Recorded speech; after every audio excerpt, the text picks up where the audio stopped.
we're going to talk about how cars kill motorcyclists. Now, this is one of those things that we see a ton on the live streams that I do every Tuesday, Thursday at 5 p.m. Mountain Standard Time without daylight savings time. So we're in Arizona, 5 p.m.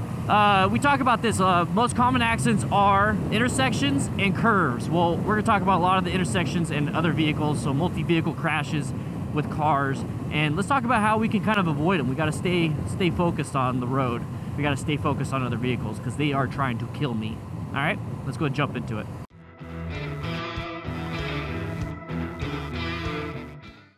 All right, guys. How you guys doing? Thank you to my patrons for sponsoring everything that I do. If you'd like to help support the channel, it's only $1 a month. You get a bunch of perks. Anyways, let's jump into it. Number one, or the first one, whatever it is. Car turns in front of you. So this happens a lot with intersections, okay? Or even, yeah, any intersection. It could be a T intersection like this one coming up where it's just a straight line and then one coming out the side. Or it could be a cross intersection. Cars turning out in front of you. So if there was a car at this intersection, let's go ahead and speed up just a little bit, and I'm going to slow down because I always prepare myself. This is a T intersection, so if a car decided to pull out in front of me and get in my lane, I hit them. That's what I'm talking about there, okay? Or if a car decided to go this way and turn left in front of me, that is what can kill me. So those two types of intersection crashes are very common, and it happens so many times. And what you hear from the car drivers, I didn't see you. I didn't see you. I've talked about that. That is not, I'm not making a dumb voice for a reason. It's just my other voice. Unintentional blindness. That is literally their brain saying, hey, I did not see you, because their brain is not trained for it. If you want me to go more in depth on something like that with the psychology of drivers, let me know in the comments and I'll jump more into that. Trust me, if you know the psychology of drivers, you'll become a safer rider because you'll know what people do before they even do it. Car changes lanes into you. So this is where you gotta check out for your blind spots, guys. If you're in the blind spot, they can't see you. I'm sorry, they just cannot see you. Even if they use their blinker, they do a head check, all these things. Blind spot is blind because they're blind. The spot is blind, all those blinds, all right? Or the driver just isn't paying attention. Can happen. When we do the live streams, there's a few times where the car driver will literally do this. And just for one of the more popular things that happened is that Snowcat, when he got hit in 2016, when that happened, when that car decided to go from the middle lane all the way to the far left, I talked about that in a live stream, and I talked about why and how and all these different things, but that is a dangerous thing. But he wasn't paying attention to other drivers. Intentional blindness was focused on seeing if he could find another car driver. This guy could have merged in front of me. That was kind of dangerous. But the driver merged across lanes and hit Snowcat, basically. Or Snowcat hit him. You know, it was a collision. That right there is very big. You got to watch out for that. You got to watch out why car drivers are slowing down, why they might want to switch lanes. If you're in their position, would you want to switch lanes? All these different things. Psychology of motorcycle driving. Or car driving, sorry. Let's go ahead and go. Number 3, a car rear ends you.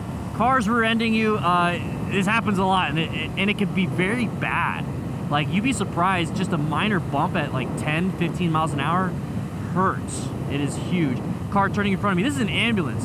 This is an ambulance that just did a U-turn into my lane.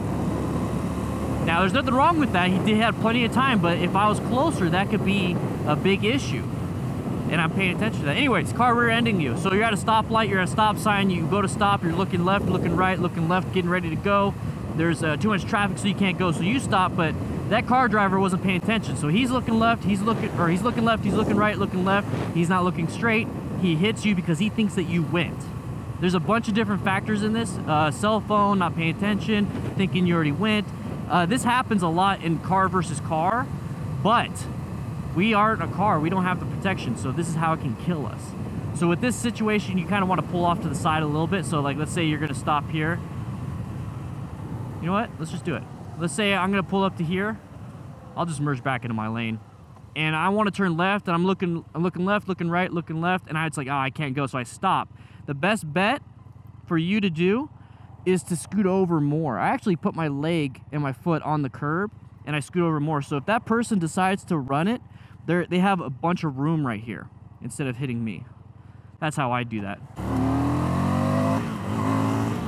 Car door opens in front of you. Man, I saw these in some of my... All these things are on live streams, guys. You should watch my live streams. Anyways, cars opening their doors in front of you. If you're riding in a residential neighborhood, this can easily happen. So like I say, if a car driver just parks and they're going to get out and then go into their house, they parked on the road, open the car. It happens a lot in bigger metropolitan cities where it's either like a one-way road, and so you share the road with cars that are parked. They open the door to try to get out.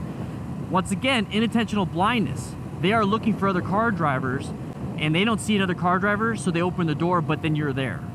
So you have to pay attention for them. You have to do extra work. It sucks, it's not fair, but treat it like a game sometimes.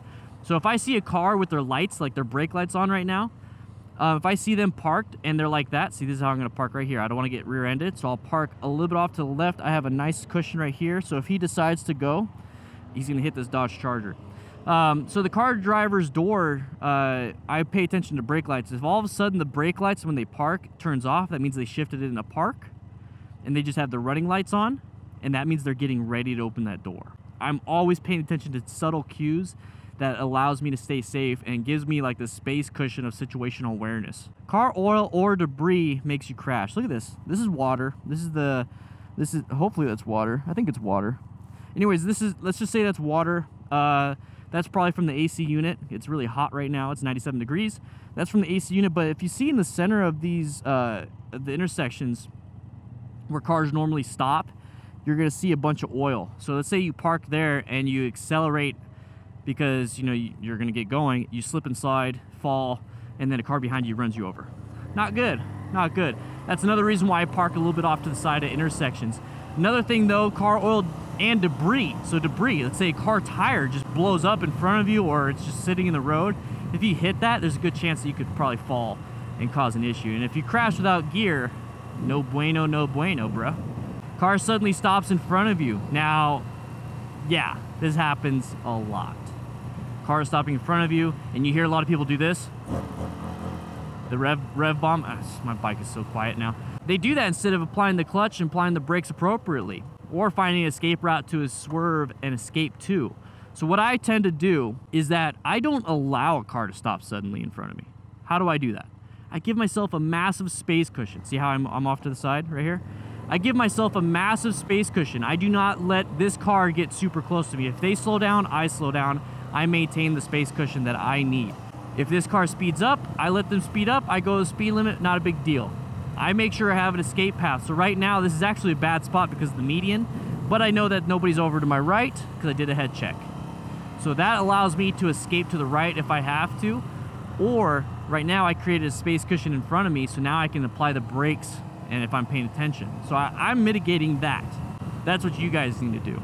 If at any point you guys want me to do something, anything, if you want me to make a video of me riding and just talking about, okay, now I'm pulling off to the right side of this so I'm not hit by the person behind me, that way I'm away from these tires, so if he turns right really fast, the tire won't fall out and possibly hit me. I'm getting rid of the oil as a hazard.